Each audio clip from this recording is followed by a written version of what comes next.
அண்ணா பல்கலைக்கழக மாணவி பாலியல் கொடுமை குறித்தான செய்திகளை பார்த்து வருகிறோம். தொடர்ந்து உயர்நீதிமன்றம் கேள்விகளை எழுப்பி வருகிறது. இந்த நேரத்தில் அதிகாரிகள் நேர்மையாக இருப்பதில் என்ன சிரமம் என்று உயர்நீதிமன்றம் கேள்வி எழுப்பியிருக்கிறது. அண்ணா பல்கலைக்கழக மாணவி பாலியல் வழக்கில் உயர்நீதிமன்றம் கேள்வி எழுப்பியிருக்கிறது. அரசு அதிகாரிகள் நேர்மை வெளிப்படைத்தன்மையுடன் இருப்பதில் என்ன சிரமம் என்று கேள்வி எழுப்பியிருக்கிறது. பாரி கார்த்திக், இந்த கேள்வி எதற்காக நீதிபதிகள் முன்வச்சாங்க? இது தொடர்பான விவரங்களை வழங்கலாம். அரசு அதிகாரிகள் நேர்மையாகவும் அதே போல வெளிப்படைத்தன்மையுடன் இருக்க வேண்டும் என்றும் அவ்வாறு இருப்பதால் என்ன சிரமம் உள்ளது என்றும் தற்போது நீதிபதிகள் கேள்வி கேட்டிருக்கிறார்கள். அது மட்டுமல்ல, மாறாக பத்திரிகைகள் தவறாக திரித்து வெளியிட்டு விட்டதாக அரசு கூறக்கூடாது என்றும் தெரிவித்திருக்கிறார்கள். நேற்றைய தினம் கூட அது பற்றி பேசும் பொழுது ஒரு சில ஊடகங்கள் வாயிலாக இந்த எஃப்ஐஆர் வெளியே வந்தது என்று தற்போது நீதிமன்றத்தில் அரசின் சார்பில் சொல்லப்பட்டிருக்கிறது. அதற்கு அரசின் சார்பில் சொல்லப்பட்டதற்காகத்தான் பத்திரிகையாளர்கள் தவறாக திரித்து வெளியிட்டதாக கூறக்கூடாது என்றும் தற்போது நீதிபதிகள் தெரிவித்திருக்கிறார்கள். மேலும் அரசு அதிகாரிகள் நேர்மையாகவும் வெளிப்படைத்தன்மையுடன் இருக்க வேண்டும் என்று அவ்வாறு இருப்பதால் என்ன சிரமம் இருக்கிறது என்றும் நீதிபதிகள் கேள்வி கேட்டிருக்கிறார்கள். தொடர்ச்சியாக அரசுக்கு பல்வேறு கேள்விகளை முன்வைத்துள்ளார்கள். இந்த வழக்கு தொடர்பாக எடுத்த நடவடிக்கையை விட இந்த எஃப்ஐஆர் எப்படி வெளியே வந்தது, அந்த பதவியிறக்கம் செய்தவர்கள் மீது ஏன் நடவடிக்கை எடுக்கப்படவில்லை, இல்லை எடுத்திருக்கிறதா எவ்வாறு நடவடிக்கை எடுக்கப்பட்டிருக்கிறது என்ற பல்வேறு கேள்விகளை கேட்டிருக்கிறார்கள்.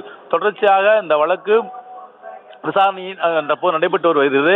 மேலும் இந்த வழக்கில் சம்பந்தப்பட்ட, அதாவது இந்த எஃப்ஐஆர் வெளியீட்டில் சம்பந்தப்பட்ட அதை பதிவிறக்கம் செய்யப்பட்ட அனைவரும் கைது செய்யப்படுவார்கள் என்றும் அவர்கள் மீது நடவடிக்கை எடுக்கப்படும் என்று தற்போது நீதிமன்றத்தில் அரசு சார்பில் உறுதியாக கூறியிருக்கிறார்கள். தொடர்ச்சியாக இந்த அரசின் சார்பில் எடுக்கப்பட்ட நடவடிக்கை, அதாவது இந்த சம்பவத்துக்கு பிறகு அரசின் சார்பில் எடுக்கப்பட்ட நடவடிக்கை, அது மட்டுமல்ல பல்கலைக்கழகங்கள் எடுக்கப்பட்ட நடவடிக்கை, பல்கலைக்கழகங்கள் பல நடவடிக்கைகள் எடுக்கப்படுவதாக கூறப்படுகிறது. அதன் அடிப்படையில் விசாரணை குறித்து தவறான தகவலில் ஊடகங்கள் கூறுவதை தடுக்க வேண்டும் என்றும் அண்ணா பல்கலைக்கழகம் கூறியிருக்கிறது. அதாவது ஊடகங்களுக்கு எதிராக நாங்கள் கூறவில்லை, அதே நேரம் விசாரணை குறித்து தவறான தகவல்களை ஊடகங்கள் கூறுவதை தடுக்க வேண்டும் என்றும் தற்போது அண்ணா பல்கலைக்கழகம் தெரிவித்திருக்கிறது. அண்ணா பல்கலைக்கழகத்திற்கு பல கேள்விகளை முன்வைத்தார்கள். அரசின் சார்பில் அதாவது நீதிபதிகள் பல கேள்விகளை முன்வைத்தார்கள்.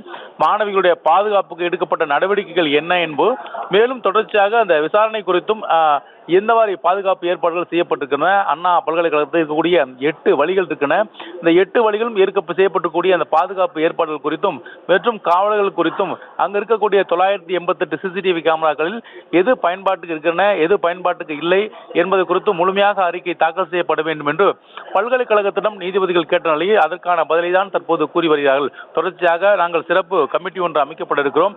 அது மட்டுமல்லாது இருக்கக்கூடிய அந்த 8 வழிகளிலும் காவலர்கள் நியமித்திருக்கிறோம்.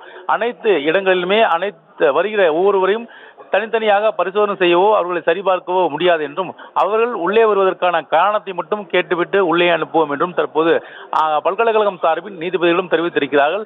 அங்கு இருக்கக்கூடிய அந்த 8 வழிகளிலும் போதுமான அளவு பாதுகாப்பு ஏற்பாடுகள் மற்றும் பாதுகாவலர்களும் இருக்கிறார்கள் என்றும் சொல்லப்பட்டிருக்கிறது.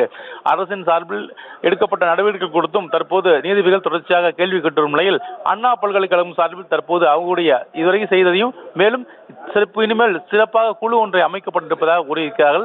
எனவே அது குறித்தும் தற்போது நீதிபதிகளிடம் அண்ணா பல்கலைக்கழகம் தெரிவித்து வருகிறது. தொடர்ச்சியாக இந்த விசாரணையானது நடைபெற்று வருகிறது.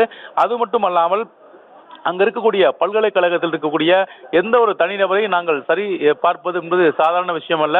ஏனென்றால் பல்லாயிரக்கணக்கான வருகிற இடம் என்ற அடிப்படையில் தான் தற்போது அண்ணா பல்கலைக்கழகம் தங்களுடைய பதிலாக நீதிபதிகளிடம் தெரிவித்திருக்கிறார்கள்.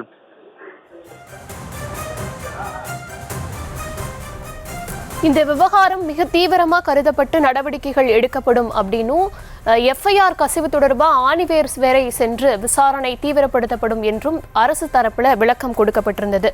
இந்த விசாரணையோட அடுத்த கட்ட நடவடிக்கைகள் எப்படி நகரும் பாரி கார்த்திக்?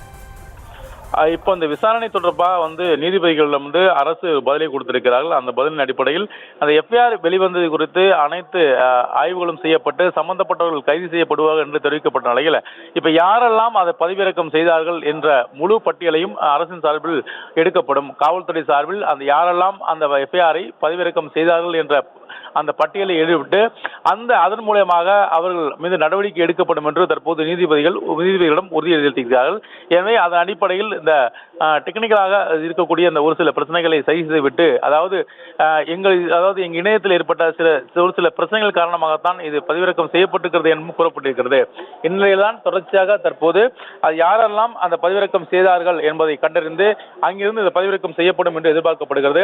அதன் மூலமாக சம்பந்தப்பட்டவர்கள் கைது செய்யப்படுவார்கள் என்று அவர்கள் தெரிவிக்கப்பட்டிருக்கிறார்கள். குறிப்பாக இந்த பிரச்சனையை பொறுத்த வரைக்கும் எஃப்ஐஆர் வெளிவந்ததுதான் மிகப்பெரிய ஒரு கேள்வியாக இருக்கிறது. பொதுவாக இது போன்ற வழக்குகளில் எஃப்ஐஆர் இருந்து வெளியே விட வாய்ப்பே இல்லை. சட்டத்தில் அதற்கு எந்த ஒரு நடவடிக்கையும் இல்லை. குறிப்பாக இது சம்பந்தப்பட்ட வழக்கறிஞர்களுக்கு மட்டுமே கொடுக்கப்படும். ஆனால் இந்த எஃப்ஐஆர் வெளிவந்தது குறித்து தற்போது மிகப்பெரிய ஒரு கவலையை அடைந்ததாக நேற்றைய தினம் தமிழகத்தில் பல்வேறு இடங்களில் தொடர்ச்சியாக இது கூறி வந்த நிலையில் தங்களுடைய கவலைகளும் நீதிபதிகள் தெரிவித்தார்கள்.